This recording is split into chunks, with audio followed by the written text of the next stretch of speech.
கடையில் வாங்குகிற சாஃப்டான சீஸை வீட்டிலேயே ரொம்ப எளிமையாக செய்கிறது எப்படின்னு பார்ப்போம். Welcome to Emmy foodies.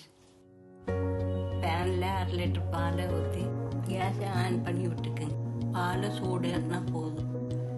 கை பொறுக்கிற அளவுக்கு சூடாக இருந்தால் போதும்.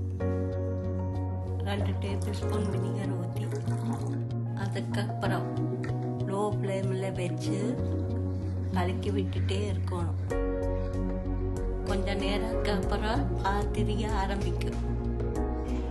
இந்த மாதிரி பால் திரிஞ்சு வந்ததுக்கப்புறம் ஸ்டவ் ஆஃப் பண்ணி சீஸ் தனியாக தண்ணி தனியாக எடுத்துக்க போகணும். சீஸில் இருக்கிற தண்ணியை நல்லா புழிஞ்சு விட்டுடுறோம்.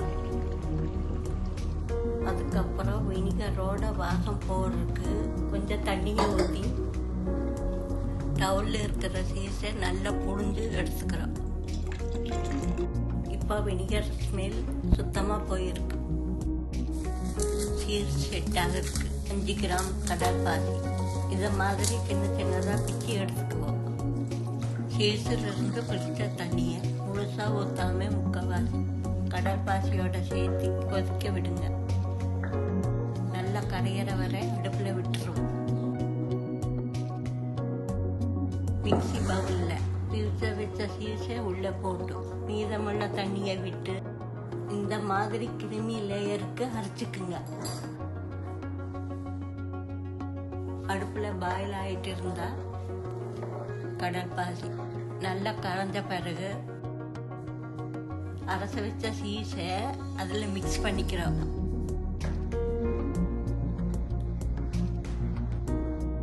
கலருக்கு வேண்டி ஒரு பிஞ்சு மஞ்சள், ஒரு சிட்டிகை உப்பு, இது நல்லா கலந்து விட்டுக்குவோம். மீடியம் ஃப்ளேமில் 10 நிமிஷம் நல்லா பாயில் ஆகட்டும். பாயில் ஆக ஆக நல்லா திக்கான பதத்துக்கு வந்துட்டு இருக்கு. இந்த பதத்துக்கு வந்தது ஸ்டவ்வை ஆஃப் பண்ணி பட்டர் சீட்டு வச்சா தட்டில் மாற்றிக்குவோம். பட்டர் சீட் இல்லைன்னா நெய்யோ எண்ணெயோ தேய்ச்சிக்குங்க. நல்லா தட்டில் பரப்பி விட்டு 1/2 மணி நேரம் ரெஸ்ட் விட்டுருங்க. 1/2 மணி நேரத்துக்கு அப்புறம் நல்லா இந்த மாதிரி செட் ஆகிருக்கு. செட்டான சீஸ் நமக்கு வேண்டிய சைஸில் துண்டு துண்டாக வெட்டிக்குவோம். 2 வாரம் வரை இந்த சாஃப்டான சீஸை ஃப்ரிட்ஜில் ஸ்டோர் பண்ணி வச்சு பயன்படுத்திக்கலாம். This video is sponsored by GenReviews.online. GenReviews.online is one of the review portal site. Website link given below the description.